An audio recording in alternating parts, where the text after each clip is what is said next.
Të nderuar shikues, mirëmëngjes nga Ditari orës 9, pas pak do të ndiqni. Shkon në 49 numri i personave të pajet pas tërmetit të 26 nëntorit, operacioni i kërkim shpëtimit ende nuk është mbyllur. Ekipet po punojnë tek Miramare në Durrës.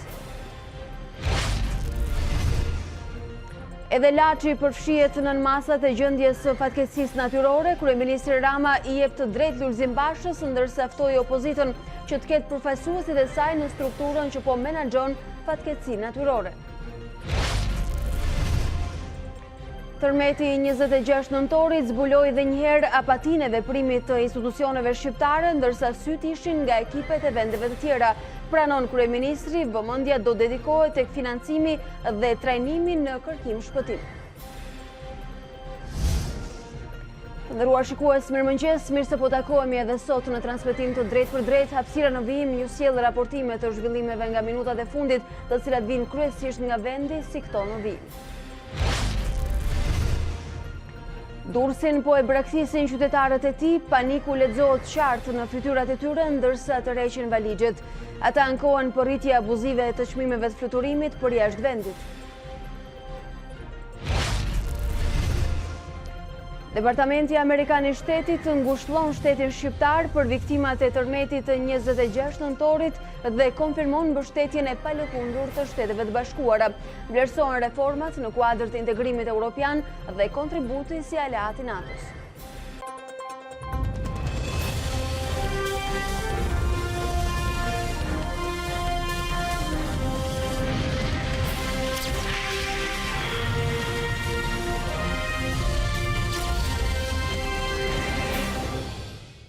Me informacionet e minutave të fundit nga aktualiteti në vend, e nisim edhe këtë hapësirë informative për sot. Në 49 ka shkuar numri i viktimave nga tërmeti i 26 nëntorit. Ekipet e kërkim shpëtimit vjojnë operacionin në Miramare. Bilanci tragjik u thellua shumë ditën e djeshme pas përfundimit të operacionit në Thuman, në Ishkënet dhe gjatë natës tek pallati 6 katësh në Durrës.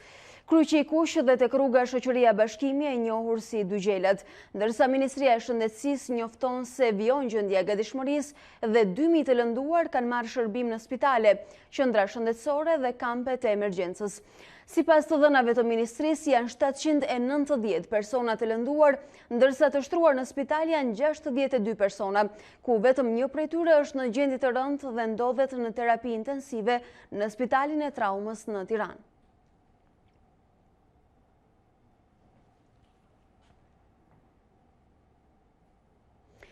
Në zonën e Miramares në Durrës, ku edhe në ditën e 4 po vijon operacioni kërkim shpëtimit, tashmë është pozicionuar gazetarja jone, Elitiona Doko, e cila na sjell situatën prej atje. Elitiona, mirëmëngjes, mirë se vjen edhe një herë.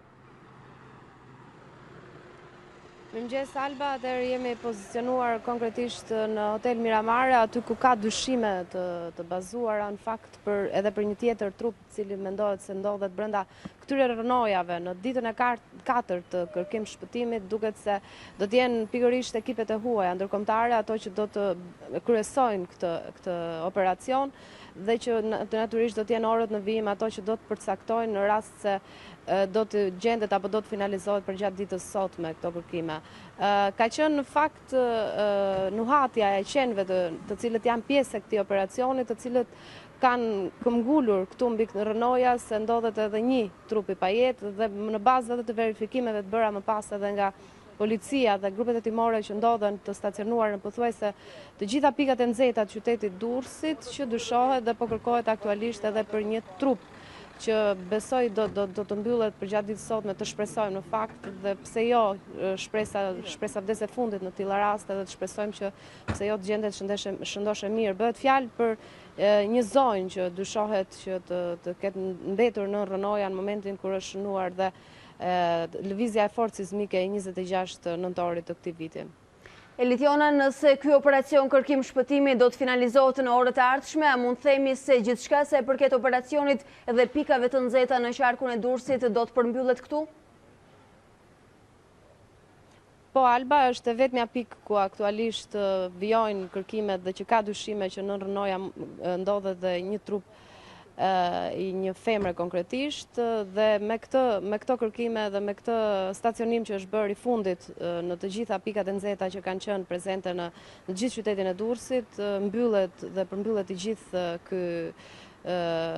ky operacion dhe të gjitha këto kërkime. Është vetmja pikë ku aktualisht janë të fokusuara ekipet kryesisht nga Mali i Zi që po kryesojnë këto kërkime dhe që besoj që do të mbyllen përgjatë orëve të ardhshme. I pranishëm prej rreth një gjysmore këtu është edhe drejtori i përgjithshëm i Policisë Shtetit, duke koordinuar punën me ekipet ndërkombëtare dhe duke kërkuar pse jo dhe më shumë informacione për identifikimin e personit të cilët mendohet se ndodhet në këto rrënoja. Elitiona, por vështrimi ynë nuk ka qenë vetëm në hotspotet ku ka pasur operacione kërkim shpëtimi e që i kemi ndjekur hap pas hapi. Duam të dim si është gjendja mëngjesin e sotëm në qendrën spitalore të Durrësit, aty ku ka pasur panik dhe alarm dhe besojmë ka ende të hospitalizuar. Atëherë në spitalin rajonal të Durrësit dhe konkretisht në repartin e urgjencës, i cili pas tërmetit të regjistruar mesditën e djeshme, ka agravuar situata në fasadën e tij të jashtme, por me sa duket ka qenë problematike situata në hyrjen e tij, duke e zhvendosur këtë shërbim në një tjetër repart, pasi për momentin paktën nga njoftimi që ka pasur nga ana e Ministrisë së Shëndetësisë përgjatë orëve të mbrëmjes kaluar, aktualisht përbën rrezik në fakt qëndrimi në këtë repart urgjence dhe konkretisht në hyrjen ballore të tij, por që natyrisht ky shërbim do të ofrohet në një tjetër repart ku nuk është i prekur dhe nuk rrezikohet jeta e pacientëve të cilët marrin trajtim në spitalin e Durrësit, e ku natyrisht janë të shumtë personat dhe për mos të thënë që është në gatishmëri plot për të gjithë personat që kanë marrë fraktura dhe lëndime nga ky tërmet që tronditi besoj jo vetëm Durrësin, po mbar opinionin publik brenda trojeve dhe më gjerë. Durrësi nuk është më i qetë, duhet theksuar, dhe është braktisur që prej mesditës së djeshme dhe ditës sotme, ku qytetarët janë rikthyer vetëm për të parë dhe për të ruajtur ndoshta ato pak sende që kanë mbetur dhe kanë shpëtuar këtyre lëvizjeve të forta sismike që nuk kanë kursyer asgjë, madje as jetën e njerëzve, duhet theksuar. Për të kthyer sytë nga të mbijetuarit, duke se një pjesë e njerëzve që kanë vazhduar të mbesin në qytetin e Durrësit janë ata të cilët ndodhen në kampin e improvisuar në stadiumin e këtij qyteti. Si është situata aty, Elitiona, dhe a kanë tashmë akses gazetarët? A është e mundur të dihet gjendja, nevojat që ata kanë aktualisht? Në fakt, Alba, për shkak të kushteve të motit që ka qenë tepër i rënduar për gjatë orëve dhe rreshtet e shiut kanë qenë prezente pothuajse për gjatë gjithë natës, stadiumi Niko Dovana është munduar që të boshatiset nga të gjithë qytetarët dhe të zhvendosen dhe të akomodohen në shërbimet hoteliere jo vetëm të qytetit Durrësit, por edhe në qytetin e Vlorës dhe në qytetet tjera të Shqipërisë dhe madje edhe në Kosovë janë me dhjetra e me qindra qytetarë që janë drejtuar për të kaluar këto ditë të vështira dhe jo vetëm për ta, por kryesisht vëmendja e më e madhe ka qenë ndaj femrave, ndaj grave dhe fëmijëve që natyrisht gjenden të traumatizuar që pas këtyre goditjeve të cilat nuk kanë pushuar edhe përgjatë orëve të natës së kaluar. Në të tilla kushte, qytetarët, paktën ato që janë munduar të identifikohen si persona që kanë mbetur të pastre nga ky tërmet, janë akomoduar nëpër hotelet qytetit, por jo vetëm edhe në qytetet tjera. Në stadiumin Niko Dovana kanë qenë vetëm persona të cilët kanë fjetur brenda mjeteve të tyre nga frika dhe paniku i lëvizjeve të tjera të sismike që natyrisht nuk kanë ndaluar për gjatë gjithë natës së kaluar. Pra mund të themi se objektivi i paralemruar për të boshatisur stadiumin dhe për efekte sigurie për të larguar njerëzit nga aty tashmë është realizuar. Për momentin, Elitiona, të falenderoj, do të kemi komunikime të tjera bashkë për parë situatën në operacionin që vijon, por edhe në total në qytetin e Durrësit dhe gjithçka ka ndodhur për këtë orë, duke raportuar edhe për atë që do të vijojë të ndodhe dhe post tërmet, me Durrësin e rënduar në atmosferë dhe me njerëzit që vijojnë dhe largohen me vendimin e tyre nga lëvizje sismike pothuajse orë pas ore. Elitiona, faleminderit për këtë komunikim të mëngjesit. Por ditën e djeshme, pavarësisht bilancit të rënduar, nuk pati vetëm tragjedi. 33 vjeçari Adriatik Bode shpëtoi gjallë nga rënojat e hotelit Miramar në Durrës. Ky është momenti kur ekipet e kërkim shpëtimit e kanë tërhequr atë nga gërmadhat ku qëndronte prej shkatrimit të godinës nga tërmeti së martës. Pamjet janë postuar në rrjetet sociale nga zjarfikësit e Mallakastrës.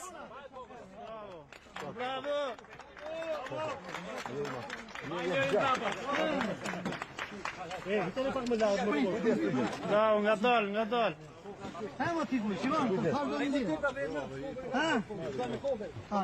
Kujdes, rujtje cinës.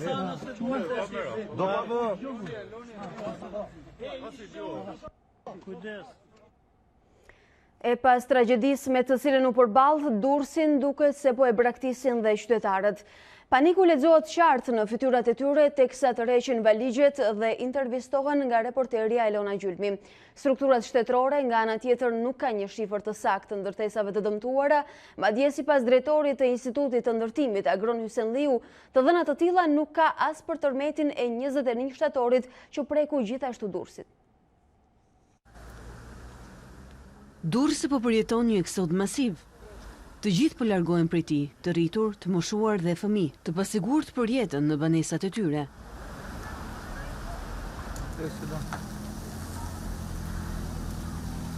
Rrugët e Durrësit janë të shkreta. Qyteti të dytë më të madh në vend po i largohen qytetarët, disa në veri dhe në jug të vendit, por shumica jashtë territorit të Shqipërisë, për t'u shmangur të tjera tërmeteve. Tiranë. Teme motor, më mbledhur atje.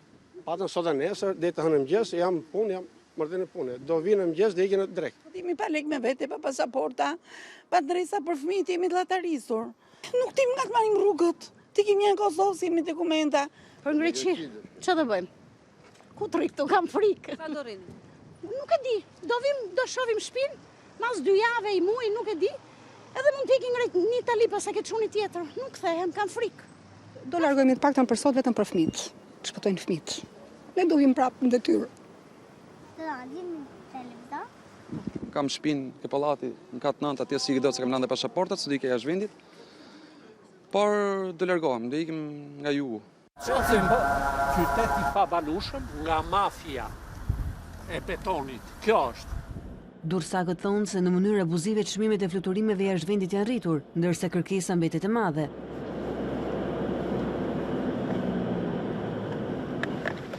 Ndërkohë makinat krijojnë radhë masive për në Rinas dhe në hyrje të kryeqytetit. Dëshira për t'u larguar është aq e madhe sa çon deri në rrezikim të jetës. Edhe pse nuk është një zonë e sigurt, në pallatin 6 katësh, banorët të cilët dolën gjallë tentojnë të futen sërish për të marrë pasaporta dhe për t'u larguar.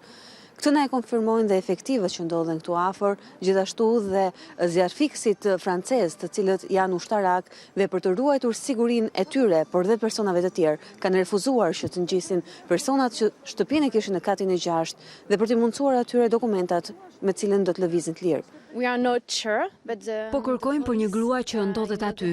Nuk jemi të sigurt, por nga lista e policisë rezulton një grua e humbur që jetonte në katet e para. Kati i parë dhe i dytë janë bashkuar, na u desh t'i presim dhe krijojmë një tunel për të nxjerrë njerëzit.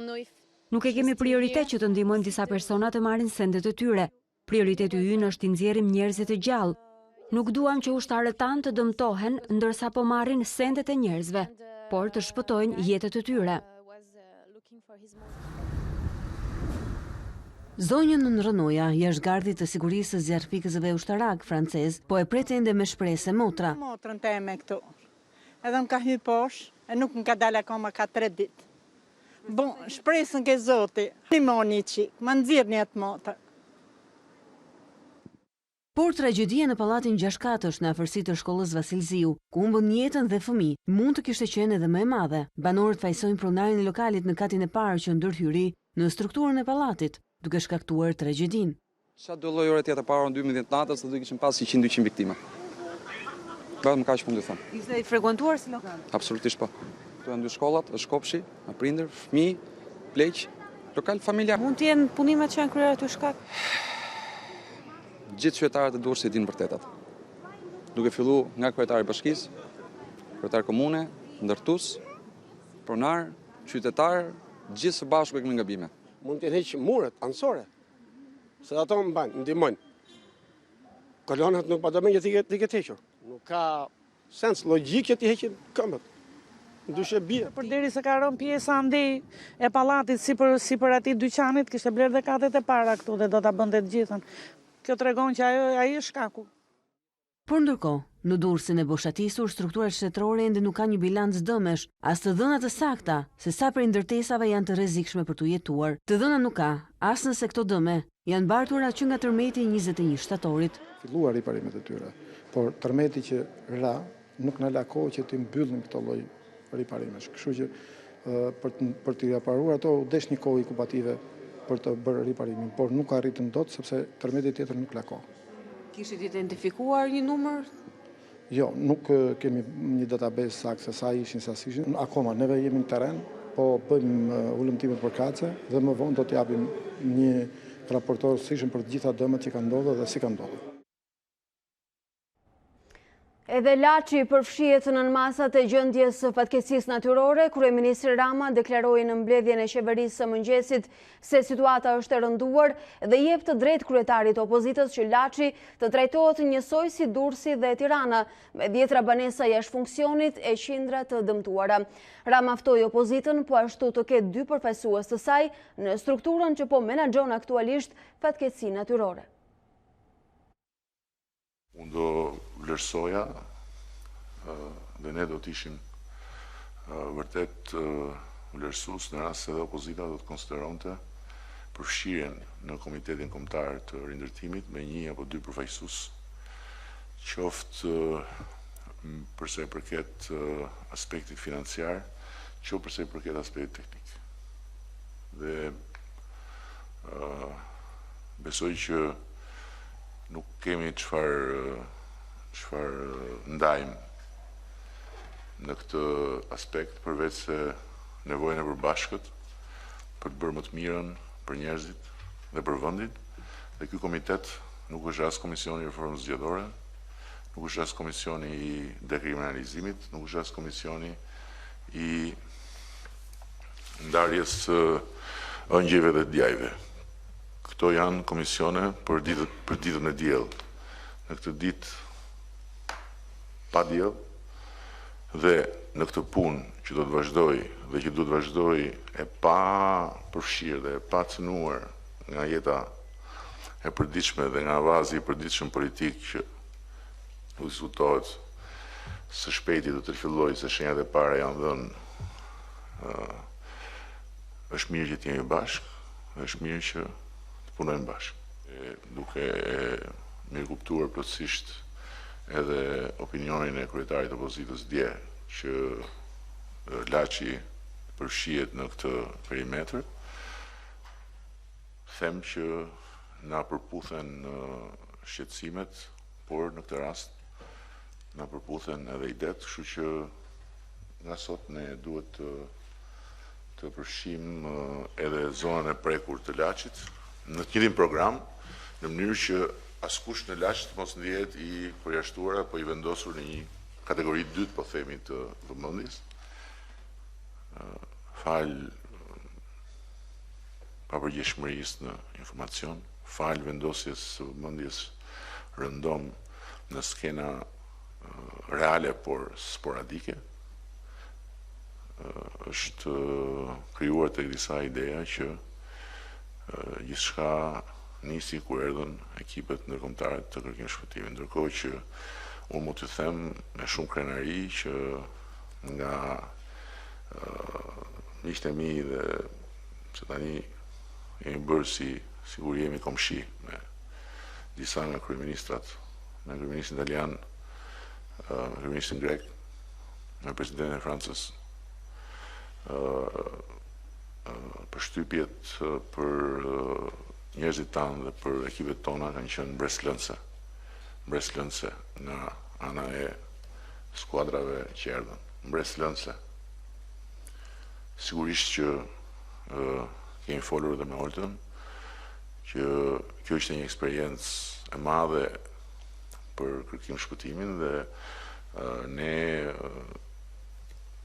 njësinë tonë të kërkim shpëtimit tani kemi mundësi ta ngrem 100% në nivelin e të tjerëve në aspektin e pajisjeve. Të gjithë na kanë ofruar ndihmë në këtë aspekt, por edhe me programet e përbashkëta të trajnimit. E them këtë sepse heroizmi i mirë a njerëzve të angazhuar në strukturat e shtetit, për shembull përshtypja e tyre për urgjencën mjekësore shqiptare, ka qenë fantastike. Në për panajire apo stërvitje janë ekspozuar mjete dhe aparatura për përballimin e emergjencave civile, por duket se në teren situata ishte ndryshe. Kolegu Mariglen Mulla sjell diferencën.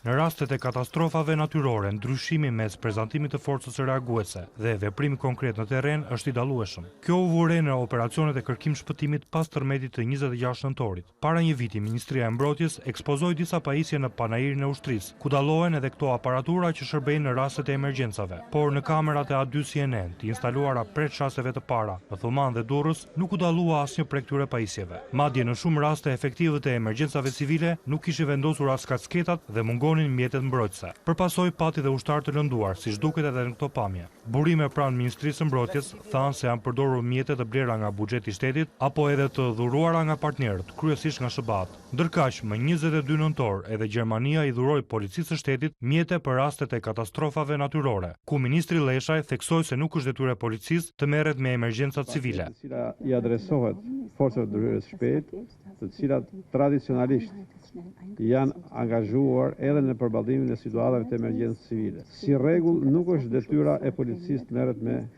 emergjencat civile, por si rregull policia merret përherë me emergjencat civile dhe përherë do vazhdojë të merret me to.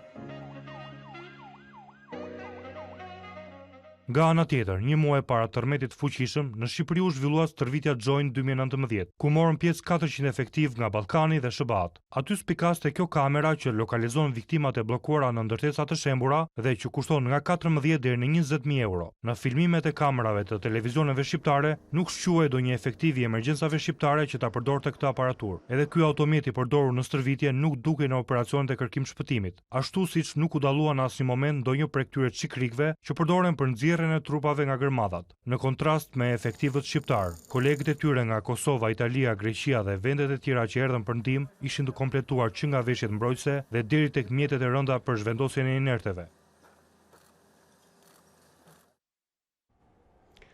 Tërmeti i 26 nëntorit zbuloi dhe një herë apatinë e veprimit të institucioneve shqiptare. Syt ishin nga ekipet e vendeve të tjera. Ndjeki materialin e përgatitur nga kolegu Angelo Haruni, i cili ka konstatuar mes shifrës se që prej vitit 2010 buxheti për emergjenca civile ka ardhur në rënje.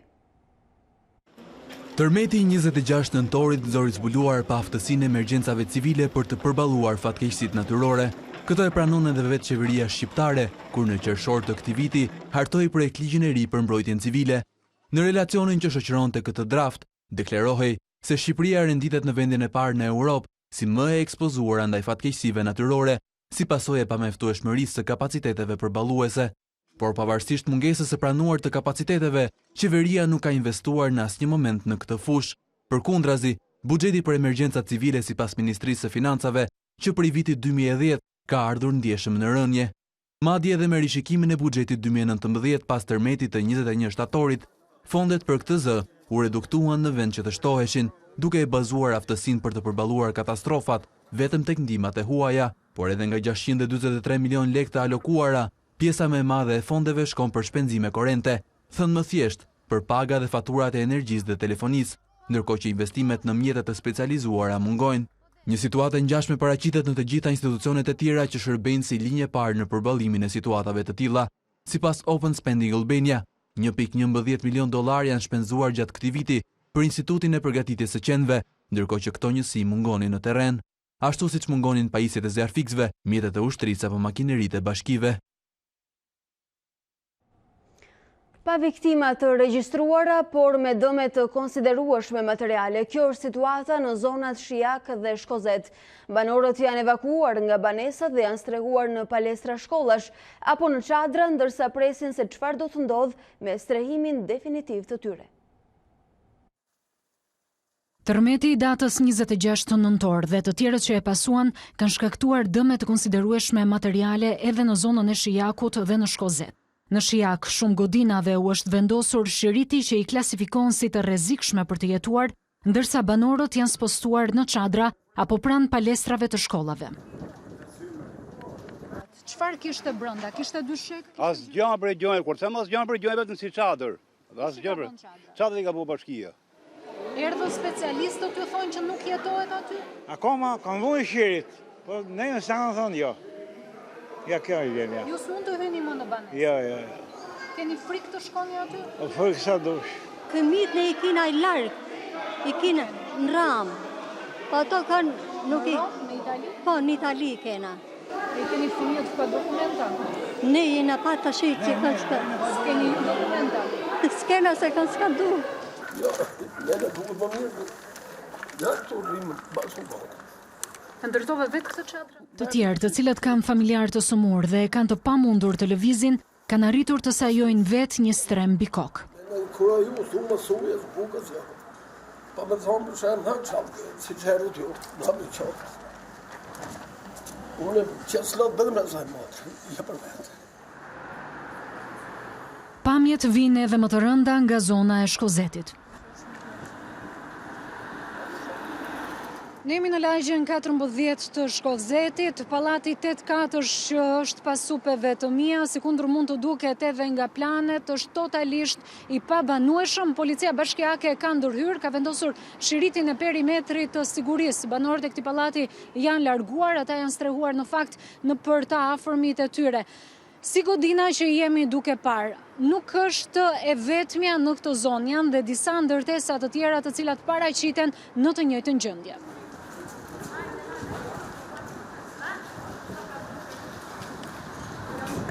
Banoni në këtë pallat, banonit të paktën. Banonin, po, do ta gjesh I pajetueshëm. Ka ardhur policia dhe ju ka thënë që të dilni, ju ka evakuar. Po, normalisht po, kanë evakuar, kanë vënë shiritet, po. Atë e dinu dhe para se marrë policia, që është e pajetueshëm, se kanë rënë komplet muret. E kanë pajetueshëm keq. Në momentin që ndodhi tërmeti ku ishin? Në shtëpi, në gjumë si gjithë herët. Ora 4 e mëngjesit. Ran muret të direkta, apo muret kanë rënë pasi ju keni dalë? Fillun me rënë, se marrë më vesh, ikën dritat, fillun me na rënë tullat në kokë. Domethënë na ka rrit zoti të gjithëve. Ku jeni strehuar? Po, nëpër miq jena strehu, jena përshpërndat gjithë ne pak a shumë. Po si do ja bëni? Këtë se dim akoma për ne. Çfarë ju shkon? Ju shofuar ndonjë lloj ndihme nga strukturat shtetërore? Po për momentin akoma s'dim asgjë. S'ka ardhur njëri na lajmëruar për ndonjë gjë. Unë pash ju ishit në makinë, po jeni futur brenda për të marrë diçka? Jo. Aty kam flet te makina unë. Po pse po flini te makina? Po ku të rrim tjetër? Po kemi ne siguri. Normalisht po. Jo, më s'po vrasë moment se na ka rrit zoti se ku na ka dhënë mundësi dytë po. Ndërsa gazetarja jon tjetër, Ornela Joti, ishte në Prezë dhe në Bupsh, zona me shumë ndërtesa të dëmtuara, ndërsa gjatë ditës së djeshme atje u ankuan për mungesë të vëmendjes. Ai ka nxjerrë në tërmetin e 26 nëntorit, ai ka nxjerrë më herët me vrap 3 fëmijët, 2 motrat invalide, nënën dhe bashkëshorten.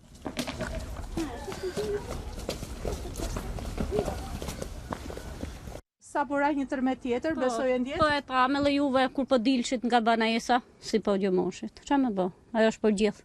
Shqyqyrë si pështon fëmijët, plakat e, motrat e burrit. Për fat dolët më herët se sa tërmeti. Kur filloi pari tërmeti, fillum ndu nxjerr. Besoj e pat shtëpinë kur... E pam po, si u prej energjia dhe ato, kurse ditën I kanë pa fëmijët e krejt, edhe të shti, si vazhdojnë tërmetet fëmijët I kanë pa. A keni ndonjë mundësi tjetër ku të shkoni? S'kemi ku të shkojmë. Plakemi kemi çu se djena e kanë pru çadrën. E keni çu ke kunoti, edhe 2 motra që janë paralizume. Kështu, invalide, ku ti çojmë?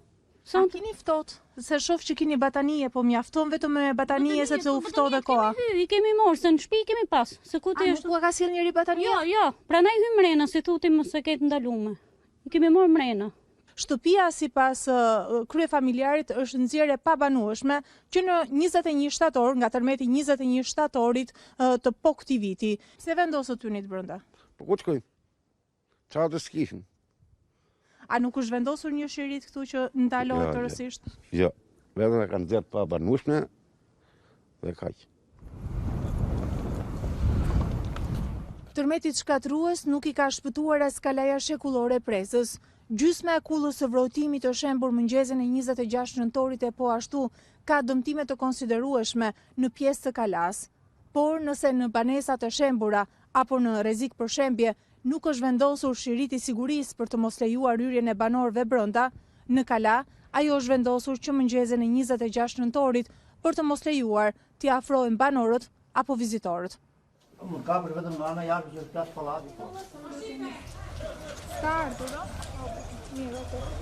Në mungesë të çadrave, të cilët kanë kërkuar banorët tashmë të pastret të Bubqit, ky mikrobus i nxjerr jashtë funksionit do të jetë streha e tyre të paktën për disa ditë.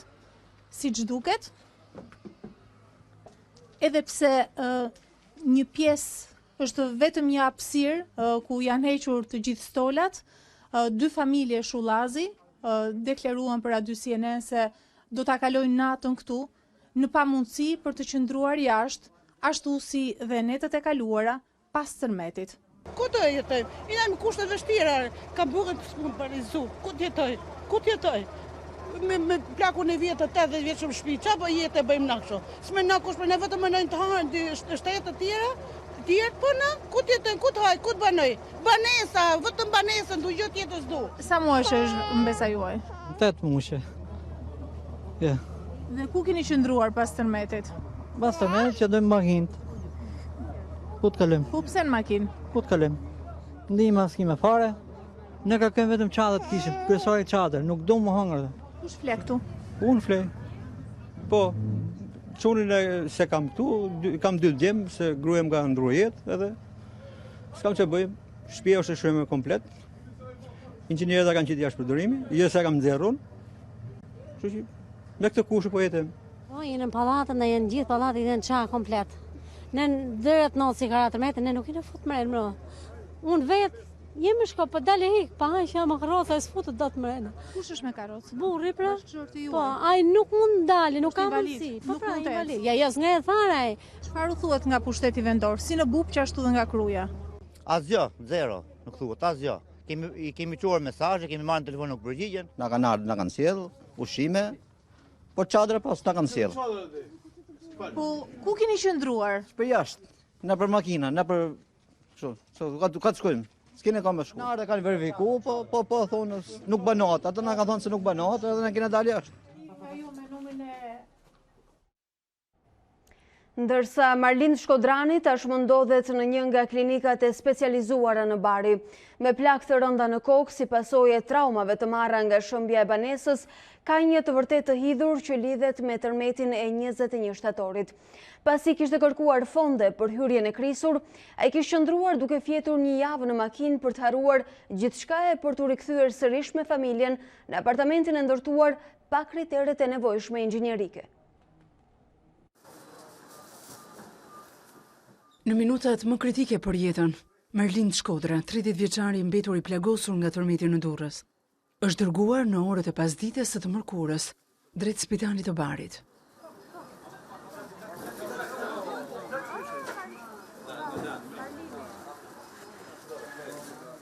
Ai u mbajt për disa orë në reanimacionin e spitalit ushtarak, por ndërhyrjet e mjekëve shqiptar e bën të pamundur përmirësimin e gjendjes së tij shëndetësore. Plagët e marra në kokë e kanë vënë në pikpyetje jetën e tij. Familjarët thonë se Marlindi jetonte në katin e 6 të pallatit, 6 katësh, i cili u shëm nga tërmeti në Durrës. Por tërmeti 26 nëntorit ishte ai që i dha goditjen fatale shtesës së pallatit ku jetonte familja Shkodra. Po një shtesë e re, do dhomë i kuzhinë. Fondacioni jo i rregullt, jo i mirë, se nuk e bën me pilota siç bëhen.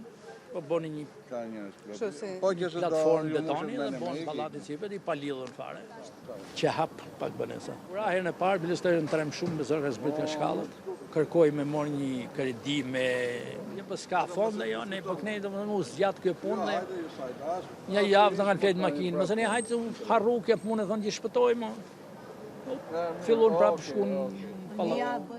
Mjekët italianë të mbërritur pak orë pas tërmetit vendosën dërgimin e tij në Itali për shkak të një ndërhyrje më të specializuar. Të dhënat zyrtarit Ministrisë së Shëndetësisë flasin sot për 750 persona të lënduar nga tërmeti, nga të cilët 660 janë shtruar në spitalet e traumës në Tiranë dhe Durrës. Nga këta 65 janë në gjendje të stabilizuar, ndërsa 3 në gjendje të rëndë shëndetësore. Teksa grupet e inxhinierëve ka nisur inspektimet e ndërtesave në terren, banorët vijojnë të hyjnë në banesat e tyre për të marrë plaçka dhe sende edhe kur ato janë në kushte të rënduara. I tillë është edhe rasti i banorëve të këtij pallati 13 katësh në qytetin e Durrësit. Tërmeti ka lënë gjurmët e tij kudo në trupin e këtij pallati në rrugën Hysen Kërtusha në Durrës. Një pjesë e mureve të apartamenteve kanë rënë poshtë dhe janë një rrezik i vazhdueshëm për kalimtarët dhe automjetet. Por edhe pse mund të kenë humbur shtëpinë, disa banorë po përpiqen të shpëtojnë ç'është e mundur. Tashmë që frika nga tërmeti disi është shuar dhe po ashtu edhe pas lëkundjet e tërmetit, banorët dhe këtij pallati, po ashtu edhe bizneset kanë nxituar të shohin dhe të vlerësojnë situatën në shtëpitë, në bizneset e tyre dhe po ashtu të shpëtojnë ç'është e mundur. Në brendësi të pallatit, dëmi është edhe më i dukshëm, por ende shumë persona sfidojnë shanset e të mbeturit të bllokuar brenda tij, teksa ngjisin e zbresin shkallët të ngarkuar me plaçka. Lëkundjet kanë fshirë muret e në disa prej apartamenteve i kanë zbuluar ato nga jashtë.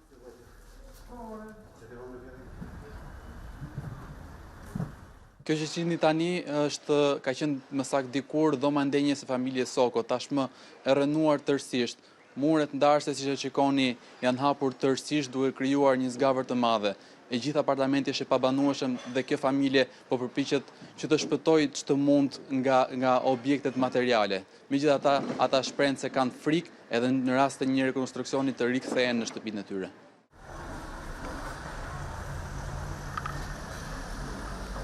Jo si s'bëbë bomba atomike. Si që shikoni vetë, hajde shikoni janë, edhe banjot, kanë marrë fund gjitha. Nuk keni frikë të ktheheni në banesën tuaj tani? Po patjetër kam frikë. Si s'kam frikë?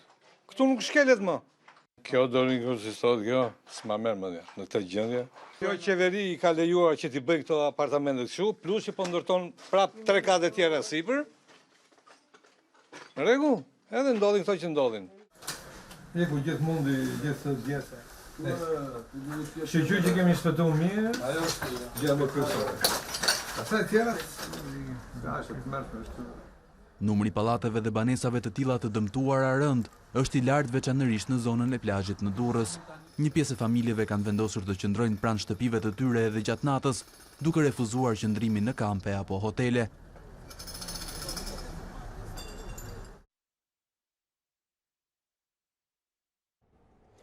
Seizmologu britanik Brian Bapti thot se tërmetet që u shënuan këto ditë në Shqipëri, Bosnjë Hercegovinë dhe Kret janë pjesë të njëjtit varg tërmetesh.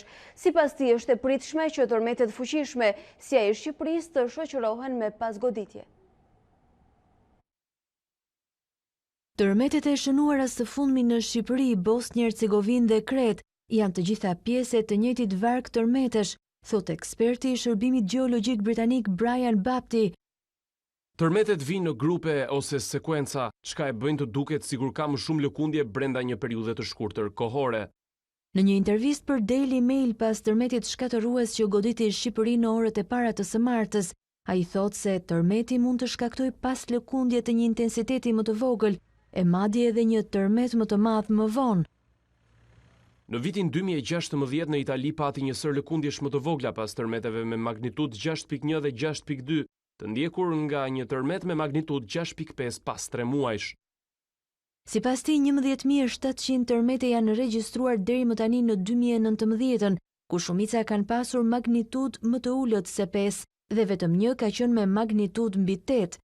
Magnituda e tërmetit nuk ka domosdoshmërisht lidhje të drejtpërdrejtë me bilancin e viktimave, pasi kjo varet edhe nga vendodhja e epiqendrës. Tërmetet ndodhin në të gjithë globin kryesisht si përgjigje të streseve të aplikuara në sipërfaqen e tokës, pasi pllakat e dendura tektonike të planetit rrëshqasin nëpër një astenosferë më të dobët nën të.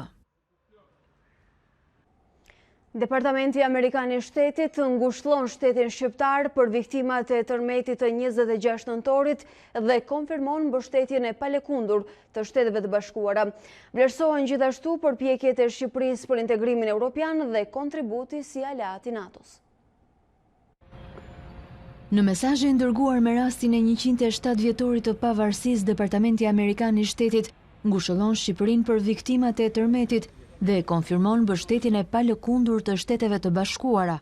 Sot ne lutemi për familjet e tyre si dhe për ata që janë lënduar. Në emër të popullit amerikan, u urojmë të gjithëve atyre që janë prekur shërim të shpejtë. Sot ashtu si në kohë të tjera të vështira, Shtetet e Bashkuara janë në krah të miqve në Shqipëri. Në deklaratën e sekretarit amerikan të shtetit Mike Pompeo, theksohet gjithashtu mbështetja e fortë për integrimin europian të Shqipërisë. Ai përgëzon vendosmërinë e vendit në arritjen e këtij objektivi. Ne vlerësojmë përpjekjet e qeverisë shqiptare për të zbatuar reformat e nevojshme, përfshirë ato që kanë si synim konsolidimin e një sistemi gjyqësor të pavarur.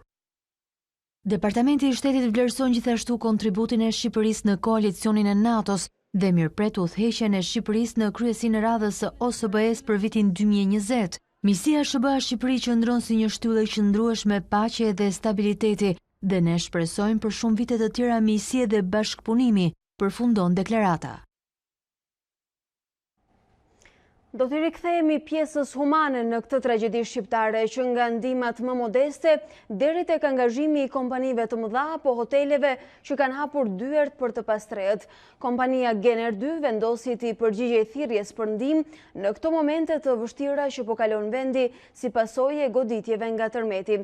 Me qëllimin për të lehtësuar sadopak dhimbjen dhe vuajtjen e bashkëqytetarëve tanë, kompania Gener 2 ka marrë përsipër të ndërtojë 20 apartamente në zonën e Thumanës, që rezulton edhe një nga më të goditurat nga tërmeti 26 nëntorit. Kompania Gener 2 do të ndërtojë këto 20 apartamente në kohën sa më të shkurtër në bashkëpunim me pushtetin lokal dhe qendror për t'u dorëzuar ato më pas banorëve të Thumanës që kanë humbur shtëpitë e tyre.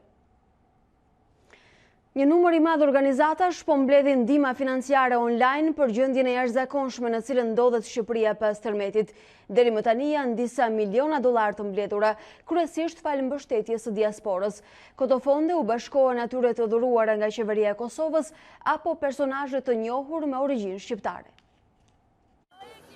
Shqiptarët brenda dhe jashtë vendit janë bërë bashkë për të ndihmuar në përballimin e emergjencës nga tërmeti i 26 nëntorit.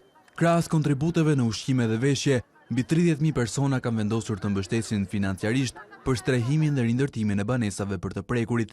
Online aktualisht janë aktive të paktën 80 fushata për mbledhje fondesh, ku më të mëdhat ajo e organizuar nga fundjavë ndryshe me mbi 1.4 milion dollar të mbledhura që do të përdoren për ndërtimin e shtëpive dhe ajo nga Elvis Naçi me rreth 570.000 dollar. Pjesa më e madhe e parave është mbledhur nga diaspora shqiptare, veçanërisht nga komunitetet nga Shtetet e Bashkuara, por edhe nga Britania e Madhe, Gjermania, Australia dhe më gjerë. Paralelisht, mbledhja fondeve po bëhet edhe në portalin shtetëror i Albania, ku kanë kontribuar rreth 1200 donatorë drejt për drejt përmes aplikacionit apo përmes llogarive bankare të vëna në dispozicion. Për këto kontribute, bankat tregtare kanë deklaruar se nuk do të aplikohen komisione.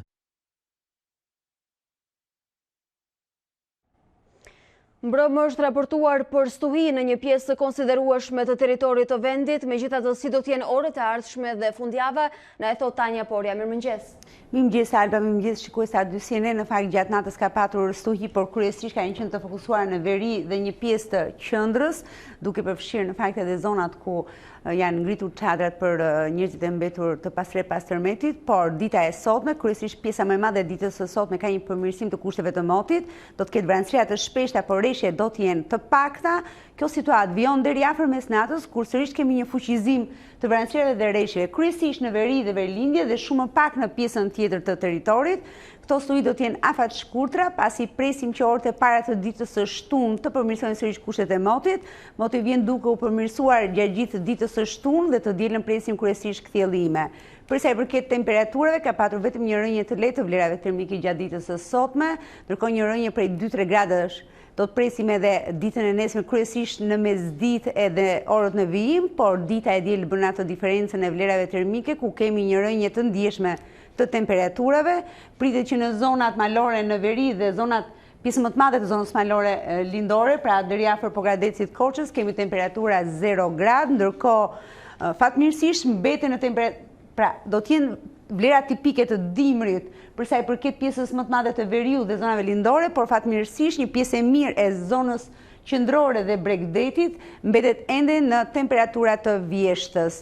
Presim që e hëna dhe marta të risjellë reshjet në territor, reshjet do të jenë të pakta, megjithatë duke qenë se do vijojnë temperaturat e ulta Përthuajse për pjesën për ditët e para të janarit, për javën e parë të janarit, presim shfaqjen e rreshtive të dëborës, por ato do të jenë të lokalizuara kryesisht në veri dhe në zonat verlindore dhe jo më poshtë në territor. Ky është parashikimi i motit jo vetëm për sot dhe fundjavën, por edhe për ditët e para të dhjetorit. Dua të shtoj që vërtet kemi një shkëputje të temperaturave, do thosha tipike të dimrit, ku kemi një hyrje të masave ajrore të ftohta në javën e parë të dhjetorit, por kjo do të jetë afat shkurtër, jo më shumë se 3-4 ditë dhe i rikthehemi sërish vlerave nga 3-4 gjatë mëngjesit deri në 16 apo 17 gradë Celsius në orët e mesditës, shumë shpejt i bie fundjavën tjetër. Tanja, ne të falenderojmë për përditësimin e informacionit. Dhe bashkë rishohim zhvillimet kryesore të kësaj hapësire. Shkon në 49 numri i personave të pajet pas tërmetit të 26 nëntorit, operacioni i kërkim shpëtimit ende nuk është mbyllur, ekipet po punojnë tek Miramare në Durrës. Edhe Laçi përfshihet nën masat e gjendjes fatkeqësisë natyrore, kryeministri Rama i jep të drejtë Lulzim Bashës, ndërsa ftoi opozitën që të ketë përfaqësuesit e saj në strukturën që po menaxhon fatkeqësitë natyrore. Tërmeti 26 nëntorit zbuloi edhe një herë apatinë e veprimit të institucioneve shqiptare, ndërsa syt ishin nga ekipet e vendeve të tjera. Pranon kryeministri, vëmendja do dedikohet tek financimi dhe trajnimi në kërkim shpëtim. Durrësin po e braktisin qytetarët e tij. Paniku lexohet qartë në fytyrat e tyre, ndërsa tërheqin valixhet. Ata ankohen për rritje abuzive të çmimeve të fluturimit për jashtë vendit. Departamenti Amerikan i Shtetit ngushëllon shtetin shqiptar për viktimat e tërmetit të 26 nëntorit dhe konfirmon mbështetjen e palëkundur të Shteteve të Bashkuara. Vlerësohen reformat në kuadër të integrimit evropian dhe kontributi si aleat i NATO-s. Kjo ishte e gjitha e përgatitur për këto minuta informative. Unë ju falenderoj që na ndoqët, vazhdoni që ndroni në A2 CNN.